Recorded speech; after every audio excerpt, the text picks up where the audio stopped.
الحمد لله وكفى وسلام على عباده الذين اصطفى أما بعد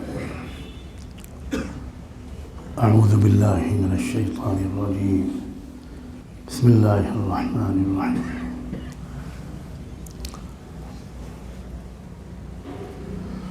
فطرة الله التي فطر الناس عليها سبحان ربك رب العزة عما يصفون وسلام على المرسلين والحمد لله رب العالمين اللهم صل على سيدنا محمد وعلى آل سيدنا محمد وبارك وسلم. انسان کی فطرت اچھی چیزوں کو پسند کرتی ہے، بری چیزوں کو ناپسند کرتی ہے، چاہے اسے شریعت کا کوئی مسئلہ معلوم ہو یا نہ ہو. انسان کی فطرت ہی بھلائیوں کو پسند کرتی ہے. سچ بولنا اچھی چیز ہے، یہ جاننے کے لیے شریعت کا علم کیا ضروری ہے. ہر انسان سچ کو اچھا اور جھوٹ کو برا سمجھتا ہے.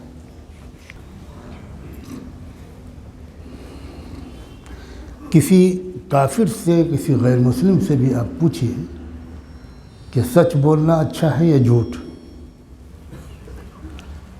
تو اگر وہ سچ بولے گا تو یہی کہے گا کہ سچ بولنا اچھا ہے. اس نے بہشتی زیور تو نہیں پڑھا، نہ اس نے 4 مہینے لگائے، لیکن وہ یہی کہے گا کہ سچ بولنا اچھا. کسی سے پوچھئے کہ ماں باپ کی خدمت کرنا، ان کا ادب کرنا، ان کو خوش رکھنا یہ اچھی چیز ہے یا نافرما برداری، ان سے بے ادبی سے بات کرنا، ان کا دل دکھانا یہ اچھی چیز ہے. تو بڑے سے بڑا مشرک اور کافر بھی یہی کہے گا کہ ماں باپ کی خدمت کرنا، احترام اور ادب کرنا، ان کا کہنا ماننا یہ اچھی چیز ہے.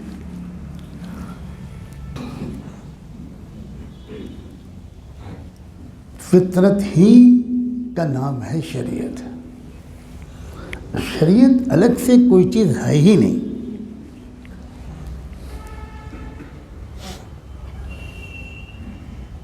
میں کئی بار یہ واقعہ سنا چکا ہوں پرانے، جب یہاں درس قرآن ہوتا تھا میرا خود، کہ ایک امریکن سائنسداں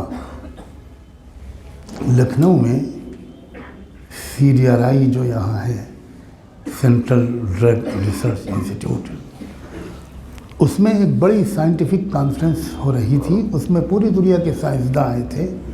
تو امریکہ کے ایک سائنٹسٹ جارج آرڈل ان کا نام تھا، وہ بھی آئے تھے. انہوں نے اس انسٹیٹیوٹ میں جو مسلمان سائنٹسٹ تھے یہاں اس وقت لکھنؤ میں، ان سے یہ خواہش ظاہر کی کہ میں اسلام کے بارے میں کچھ گہرائی سے سمجھنا چاہتا ہوں، مجھے کسی اسکالر سے ملوائیے. تو وہ جو جن سائنسدانوں سے انہوں نے پوچھا تھا وہ مجھ سے واقف تھے، اس لیے وہ مجھ سے وقت لے کر ان امریکن سائنٹسٹ کو میرے پاس لے آئے. میں نے جو ان کو دیکھا تو میں حیران رہ گیا. ان کا حلیہ بتانے کے لیے مجھے تفصیل کی ضرورت نہیں. وہ ایک امریکن سائنٹسٹ کے لباس میں نہیں تھے، ہمارے آپ کے صوبے کے وزیر اعلیٰ کے لباس میں تھے. میں پہلے تو ان کو دیکھ کر حیران رہا کہ یہ سائنٹسٹ ہیں یا جوگی ہیں. پتہ چلا کہ وہ بنگلور میں سائیں بابا کے آشرم میں مہینوں ویدانت فلسفی کو قبول کر کے اور اس کو ادھین کر کے، اس کی اسٹڈی کر کے، اس کو سمجھ کر اور اسی رنگ میں اپنے کو رنگنے کی کوشش کرتے ہوئے یہاں ہیں. بات تو لمبی ہے، میں مختصر کرتا ہوں۔ اس سے پہلے کہ وہ مجھ سے کچھ پوچھتے، میں نے ان سے خود پوچھا کہ آپ نے سائیں بابا کے آشرم میں اتنے مہینے رہ کر کیا سیکھا؟ ایک جملے میں مجھے بتانے کی کوشش کیجیے، میں ایک طالب علم ہوں۔ تو انہوں نے کہا کہ انسان کا جو نفس ہے، نفس، وہ ایک سنسکرت کا لفظ بولا تھا انہوں نے، یہ نفس کو جب تک کچلا نہیں جائے گا، اس کو بالکل کچل نہیں دیا جائے گا، جب تک اس کو بالکل کرش نہیں کر دیا جائے گا، انسان کا نروان نہیں ہو سکتا۔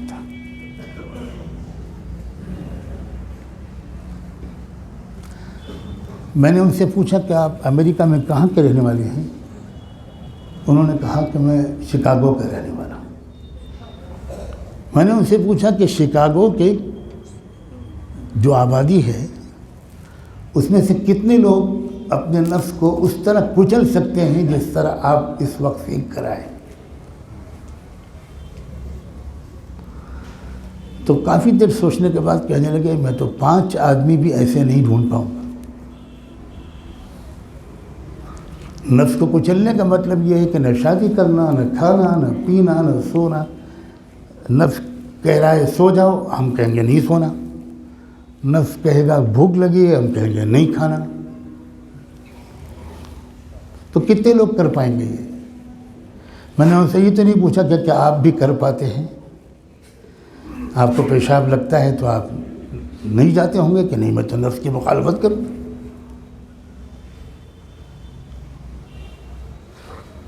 میں نے کہا آپ جیسے پڑھے لکھے آدمی اس سسٹم سے دنیا کی اصلاح کرنا چاہ رہے ہیں جس کو آپ کے نزدیک ایک شہر میں 5 آدمی بھی نہیں کر سکتے، جس کی کروڑوں کی آبادی ہے۔ تو انہوں نے کہا کہ میں کچھ پریشانی اور حیرانی میں ہوں، اسی لیے میں اسلام کو سمجھنا چاہ رہا ہوں۔ اب وہ کھلے ذرا۔ تو میں نے ان سے کہا کہ اسلام اس کے بالکل اپوزٹ ہے۔ ایک چیز ہے نفس، ایک چیز ہے فطرت۔ جو فطرت انسان کے ہے وہ کبھی بری چیز کو اچھا کہہ ہی نہیں سکتی۔ نفس تو کہہ سکتا ہے لیکن فطرت نہیں کہہ سکتی۔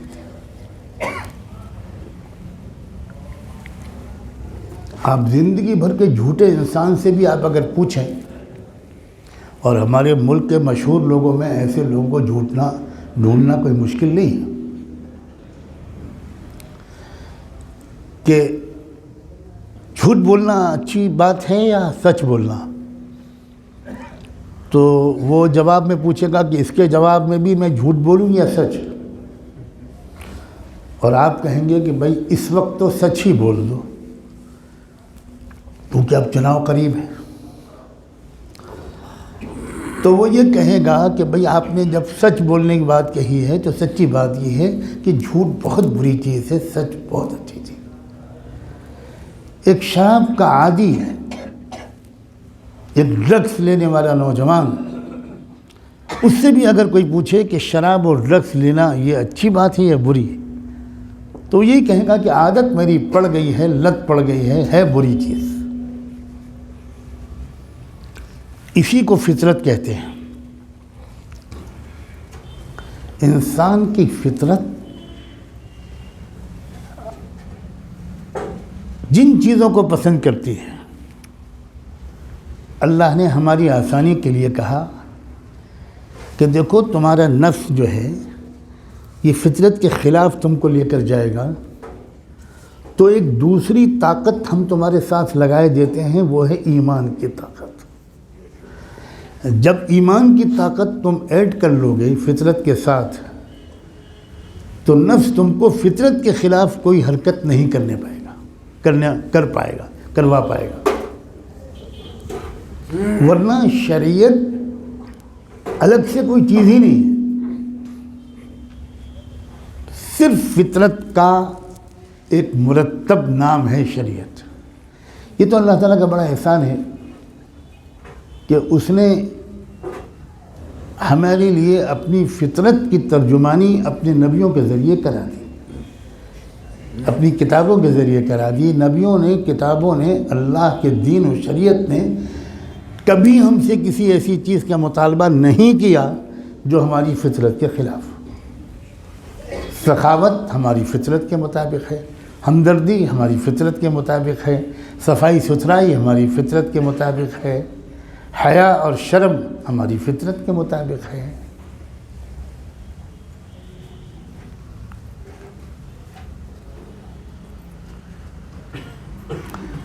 بالکل ٹھیک اسی طرح حیا اور حجاب اور پردے کا جو نظام ہے اسلام میں، یہ انسانی فطرت کے مطابق، یہ فطرت کا تقاضا ہے۔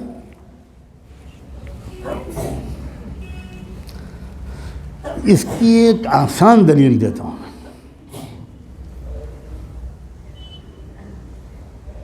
اللہ نہ کرے، خدا نہ خواستہ، آپ کی عادت یا آپ میں سے کسی کی عادت یا آپ میں سے نہ صحیح کسی کی عادت کسی لڑکی یا عورت کو دیکھنے کی ہے، تو کیا وہ شخص جو دوسری لڑکی یا نامحرم عورت کو دیکھتا ہے کبھی کبھی، وہ اس کو پسند کرتا ہے کہ اس کی بیٹی کو کوئی دیکھے؟ وہ اس کو برداشت کر پائے گا کہ اس کی بیوی کو کوئی دیکھے؟ کیا مطلب ہوا اس کا؟ اس کا مطلب یہ ہوا کہ فطرت کا تقاضا ہے کہ ایک دوسرے کو نہ دیکھا جائے، کہ احترام کیا جائے۔ یہ فطرت ہے۔ پردے اور حجاب کا احکام یہ فطرت انسانی ہے،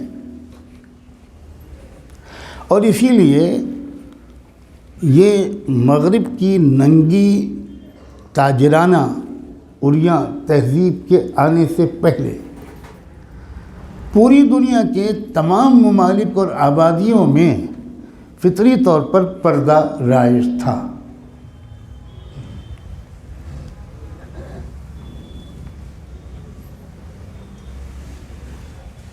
آج بھی ہمارے ملک میں ذرا راجستھان کا ایک سفر کیجیے، جودھ پور، ادے پور، جے پور اور مختلف شہروں کا آپ سفر کیجیے، 80-90% راجستھانی ہندو عورتیں بہت بڑا سا گھونگھٹ نکال کے چلتی ہیں۔ یہی پردہ ہے۔ اور میں تو بار بار یہ واقعہ بھی سناتا رہتا ہوں۔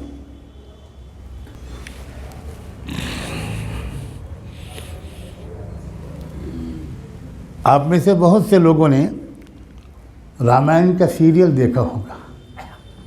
یہاں میں آپ سے اقرار نہیں کرواؤں گا، اللہ عیبوں کو چھپائے رکھے۔ میں نے سیریل تو نہیں دیکھا، لیکن رامائن پڑھی ہے اول سے آخر تک۔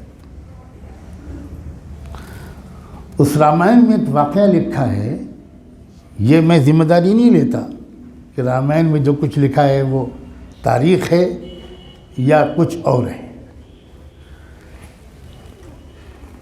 لیکن اس میں ایک واقعہ لکھا ہے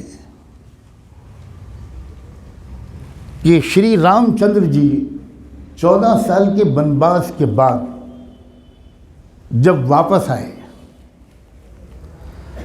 تو ان کی سلامتی کے ساتھ واپسی کا جشن منایا جا رہا تھا۔ شری رام چندر جی کے بھائی لکشمن سے یہ کہا گیا کہ اس جشن کے افتتاح کے طور پر آپ سیتا بھابھی کے گلے میں مالا ڈالیے۔ وہاں 14 مہیلائیں، 14 عورتیں کھڑی تھیں رامائن کے بیان کے مطابق۔ یہ لکشمن مالا لے کر پہنچے اور سر جھکا کر کھڑے ہو گئے ان 14 عورتوں کے سامنے۔ چند منٹ انتظار کے بعد لکشمن جی سے کہا گیا کہ بھائی دیر ہو رہی ہے، آپ سیتا بھابھی کے گلے میں جلدی سے مالا پہنائیے۔ تو لکشمن جی نے کہا کہ ان میں سے سیتا میری بھابھی کون سی ہیں، یہ کوئی بتائے تو ان سے لوگوں نے کہا کہ 14 سال آپ بھابھی کی حفاظت اور سرکشا کے لیے جنگل میں ان کے ساتھ رہے ہیں اور آپ ابھی تک اپنی بھابھی کو نہیں پہچانتے۔ تو رامائن کے بیان کے مطابق لکشمن نے کہا کہ میں نے کبھی ان کے چرنوں سے اوپر دیکھا ہوتا تب تو پہچانتا۔ یہ ہے پردہ۔ میں نے اڈوانی جی سے ایک لمبی ملاقات میں کہا تھا کہ کب یہ سچائی صاف ہوگی کہ ہم مسلمانوں کو سزا بھارتی سنسکرتی کی حفاظت کی مل رہی ہے اور آپ بھارتی سنسکرتی کو لات مار کر پچھم سے آئی ہوئی اشلیل سنسکرتی کو قبول کر رہے ہیں۔ ہم تو گلے سے لگائے ہوئے ہیں بھارتی سنسکرتی کو۔ میں نے تو ان سے اس ملاقات میں یہ بھی کہا تھا کہ نماز کا لفظ عربی زبان کا لفظ نہیں ہے، عربی میں صلاۃ کہا جاتا ہے، نماز فارسی زبان کا لفظ ہے۔ ہمارے یہاں اس ملک میں جب اسلام کا آخری ایڈیشن آیا، اسلام کی شروعات محمد الرسول اللہ صلی اللہ علیہ وسلم سے نہیں ہوئی تھی، اسلام کی شروعات مکہ مکرمہ اور مدینہ منورہ سے نہیں ہوئی تھی، اسلام کی شروعات حضرت آدم علیہ السلام سے ہوئی تھی، اور حضرت آدم عرب میں نہیں آئے تھے، بھارت میں آئے تھے۔ تو اسلام تو بھارتی سنسکرتی ہے، اور اس کی دلیل یہ ہے کہ جب یہاں اسلام کا آخری ایڈیشن آیا تو لوگوں نے یہاں صلاۃ کے لفظ کو عام نہیں کیا، فارسی والے نماز کے لفظ کو عام کیا۔ اس لیے عام کیا کہ ان کو یہ معلوم تھا کہ بھارت میں یہاں نمہ اج کا ایک حکم ہے، بھارتی دھرم گرنتھوں میں ایک باب ہے پورا جس میں نمہ اج کا ادھیائے ہے، یعنی اس پرمیشور کے سامنے نمن کرنا جو اجنما ہے، جس نے کسی سے جنم نہیں لیا، لم یلد ولم یولد۔ نمہ اج یہ فارسی میں بنا نماز، تو یہاں نماز کے لفظ کو اس لیے قبول کیا گیا، ترجیح دی گئی تاکہ یہاں کے لوگ یہ سمجھیں کہ یہ کوئی ودیشی چیز نہیں ہے، ہماری ہی چیز ہے، ہم سے کھو گئی تھی، ہم کو پھر واپس مل رہی ہے۔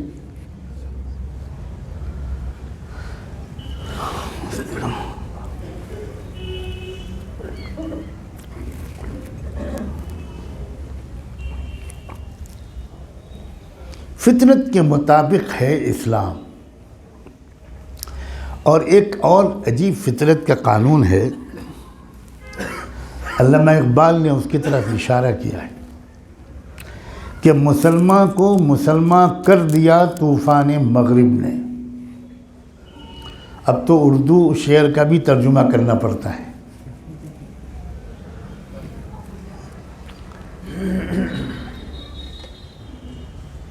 یعنی جیسے جیسے مغرب کی تہذیب کی حقیقت سامنے آتی چلی جاتی ہے، ویسے ویسے مسلمان جس کا ایمان کچھ کمزور ہو گیا تھا، اس کا ایمان اور اسلام پر یقین اور تعلق اور مضبوط ہوتا جائے گا۔ کیا آج کل کے حالات میں آپ اس کا تجربہ نہیں کر رہے ہیں؟ امت مسلمہ اور مسلمانان ہند کی ایک بیٹی نے، ایک جوان عمر بچی نے بڑے بڑے قائدین کو عزم و حوصلے کا اور چیلنجز کے مقابلے کا سلیقہ سکھا دیا ہے۔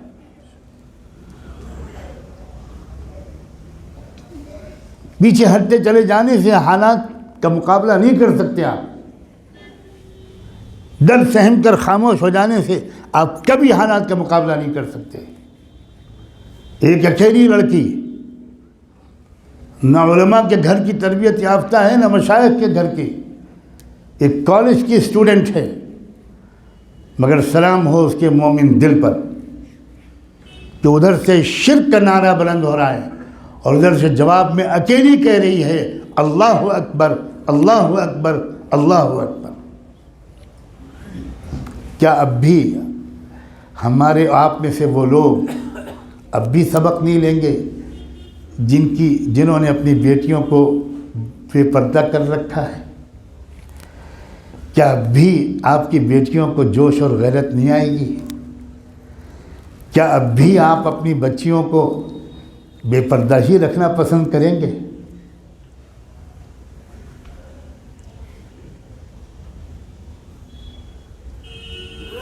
اس واقعے کے بعد میں دل سے چاہتا ہوں اور آپ سے گزارش کرتا ہوں اور امید کرتا ہوں اس واقعے کے بعد تو آپ کی بیٹیوں نے آپ سے کہا ہوگا کہ پاپا کل سے ہم بے پردہ نہیں نکلیں گے۔ آپ نے اپنی بچیوں سے کہا ہوگا کہ بیٹی بس انف از انف، بہت ہو گیا، اب نہیں۔ ان لفنگوں اور ان گنڈوں، ان اوباشوں،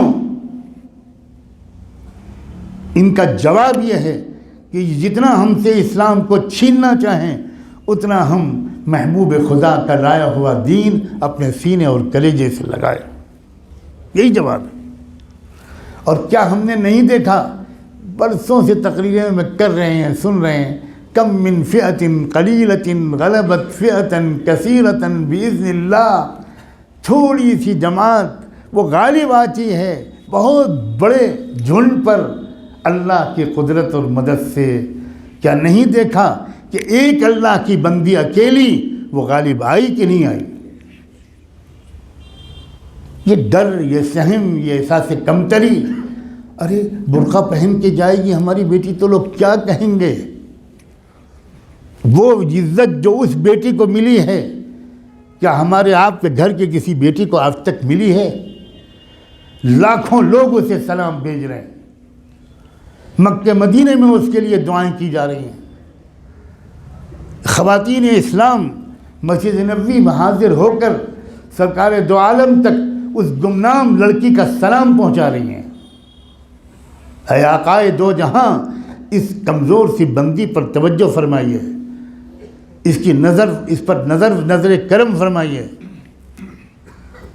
طواف کر کر کے، عمرہ کر کر کے لوگ اس کے لیے اور اس کے والدین کے لیے، گھر والوں کے لیے دعائیں کر رہے ہیں۔ یہ کہاں کا خوف ہے، احساس کمتری ہے؟ کیوں ہم نے فطرت کے خلاف چیزوں کو قبول کر رکھا ہے؟ بے پردگی شریعت کے خلاف بعد میں ہے، فطرت کے خلاف پہلے ہے۔ پردہ اور حجاب یہ شریعت کے مطابق بعد میں ہے، فطرت کے مطابق پہلے ہے۔ جو اپنی بچیوں کو پردہ نہیں کراتا وہ شریعت کے خلاف کرنے سے پہلے انسانی فطرت کے خلاف کرتا ہے۔ گائے تو پردہ نہیں کرتی، بھینس تو پردہ نہیں کرتی، گدھی اور کتیا تو پردہ نہیں کرتی، تو ہم نے اس قبیل میں اپنی بیٹیوں کو بنا رکھا ہے۔ ہم کیا سلوک کر رہے ہیں اپنی اولادوں کے ساتھ، جن سے ہم نے اسلام کے جوہر سے پہلے انسانی شرافت کا جوہر چھین لیا ہے۔ اور آخری بات کہہ کے میں بات ختم کرتا ہوں۔ قرآن مجید کی ایک آیت ہے، میں اس وقت اس کی لمبی تشریح نہیں کر سکتا۔ قرآن مجید نے جہاں پردے کا حکم دیا ہے، جانتے ہیں کیا انداز اختیار کیا؟ یا ایھا النبی قل لازواجک وبناتک ونساء المؤمنین یدنین علیہن من جلابیبہن ذالک ادنی ان یعرفن۔ اے نبی اپنی بیویوں سے بھی کہہ دیجئے، اپنی بیٹیوں سے بھی کہہ دیجئے، اور تمام مومنوں کی عورتوں سے بھی کہہ دیجئے کہ وہ اپنی اوڑھنیوں کو ذرا اچھی طرح سر سے لے کر سینے تک ڈالا رکھا کرے۔ کیوں؟ ذالک ادنی ان یعرفن، یہ ہے ان کی آئیڈینٹی، یہ ہے ان کی پہچان۔ اس سے وہ پہچانی جائیں گی کہ وہ بازاری عورتیں اور لڑکیاں نہیں ہیں، ان کی طرف کوئی چھچورا انسان نگاہ اٹھا کر دیکھ بھی نہیں سکے گا. ذالک ادنی ان یعرفن.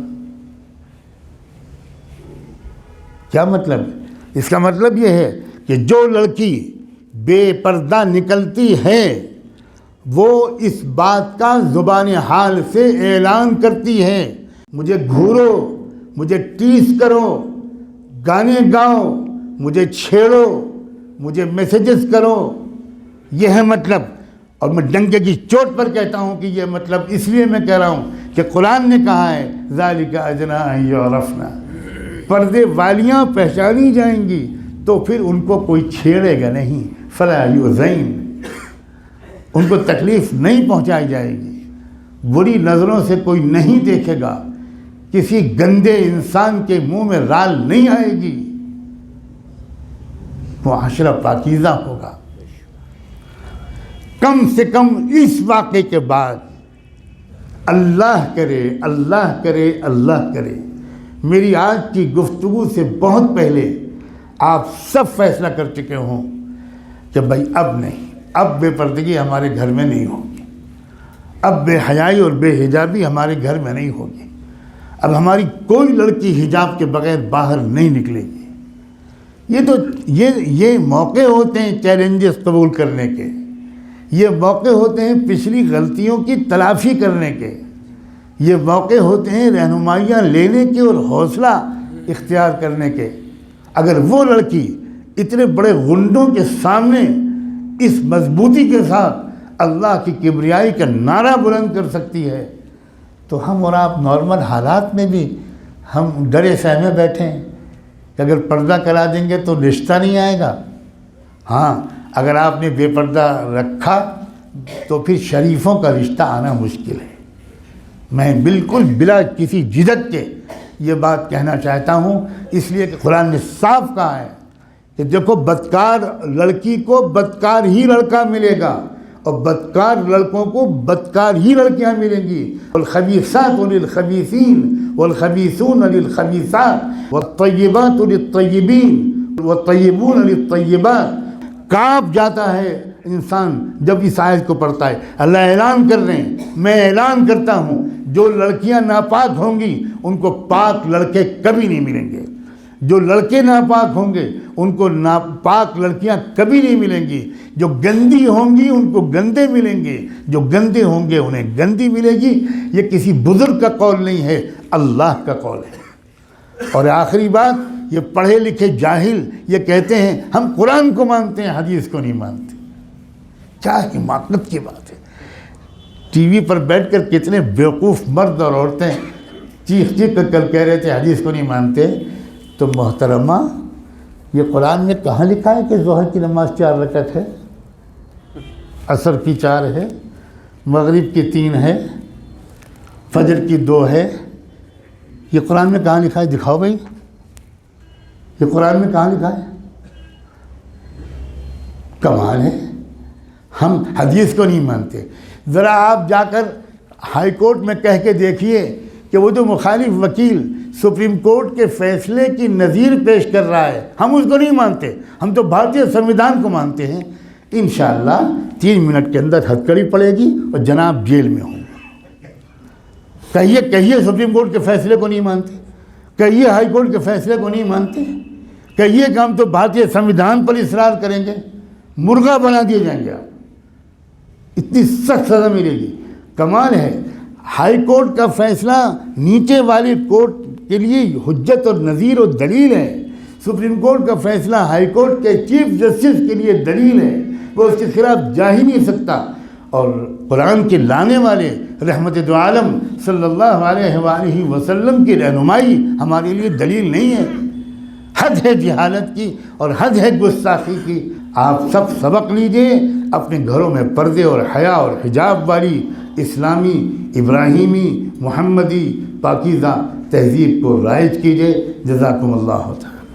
سبحان اللہ بحمدہ، سبحانک اللہم وبحمدک، نشہد ان لا الہ الا انت، نستغفرک ونتوب الیک، نستغفرک ونتوب الیک، نستغفرک ونتوب الیک. اللہم صلی علی سیدنا محمد وعلى آل سيدنا محمد وبارك وسلم. اللهم صل على سيدنا محمد صلاة تنجينا بها من جميع الأهوال والآفات وتقضي لنا بها جميع الحاجات وتطهرنا بها من جميع السيئات وترفعنا بها أعلى الدرجات وتبلغنا بها أقصى الغايات من جميع الخيرات في الحياة وبعد الممات إنك على كل شيء قدير.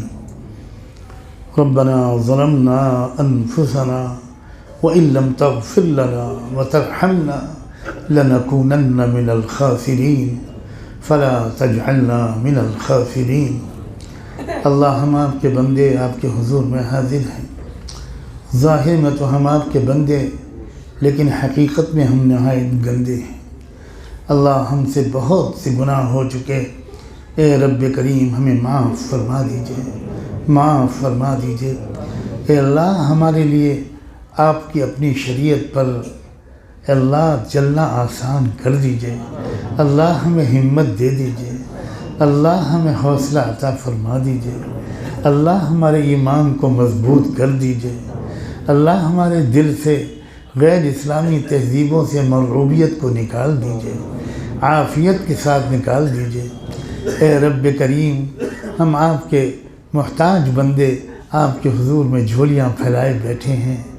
اے اللہ جمعہ کا دن ہے، ہم جمعہ کی خیرات مانگ رہے ہیں. اللہ جمعہ کی خیرات عطا فرما. اللہ جمعہ کی خیرات عطا فرما. اللہ ماہ رجب کا دوسرا جمعہ ہے. اے اللہ اپنے کرم سے اس مبارک مہینے کے مبارک دن ہماری مغفرت کا فیصلہ فرما.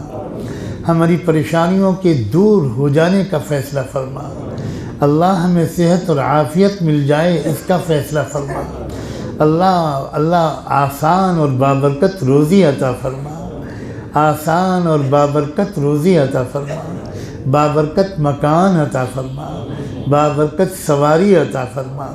بابرکت پڑوس عطا فرما.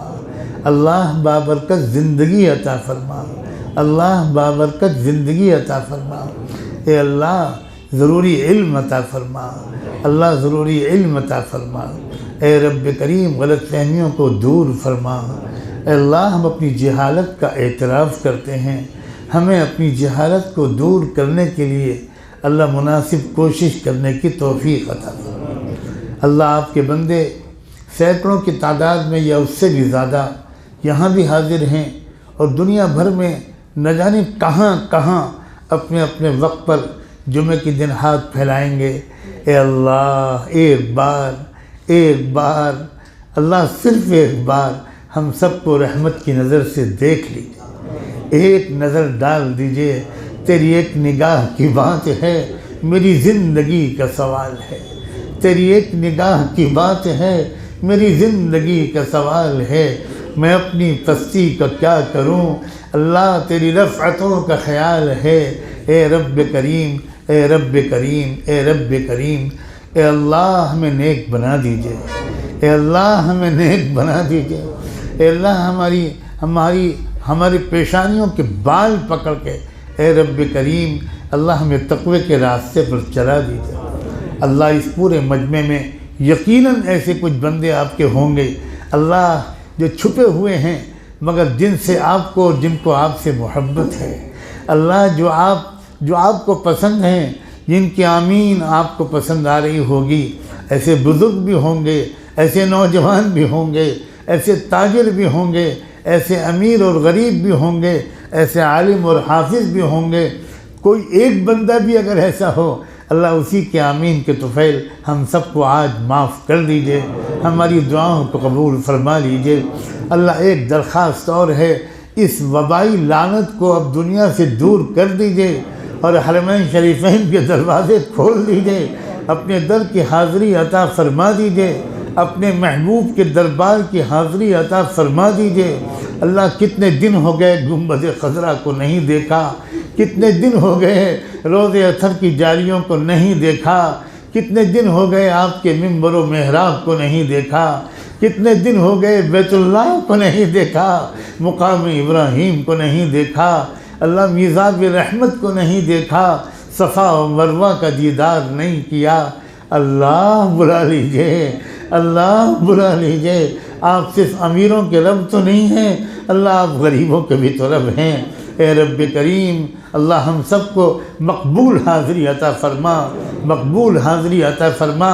اللہ ہمارے تمام گھروں کی بیٹیوں بہنوں کو اے رب کریم، اللہ ان کی عزتوں کو محفوظ فرما۔ اللہ بھیڑیے عزتیں لوٹنے کے در پہ ہیں، اللہ ان بچیوں کو حوصلہ عطا فرما، ان کی عصمتوں کی حفاظت فرما، اور اللہ ان کو بی بی عائشہ، بی بی فاطمہ، بی بی خدیجہ کے نقش قدم پر چلنے والا بنا۔ اے رب کریم، جو مانگا ہے وہ بھی عطا کر دیجئے، اور جو نہیں مانگ سکے اللہ وہ بھی عطا کر دیجئے۔ ربنا آتنا فی الدنیا حسنہ وفی الآخرۃ حسنہ وقنا عذاب النار، وصلی اللہ تعالی علی خیر خلقہ سیدنا محمد وعلی آلہ وصحبہ اجمعین برحمتک یا ارحم الراحمین۔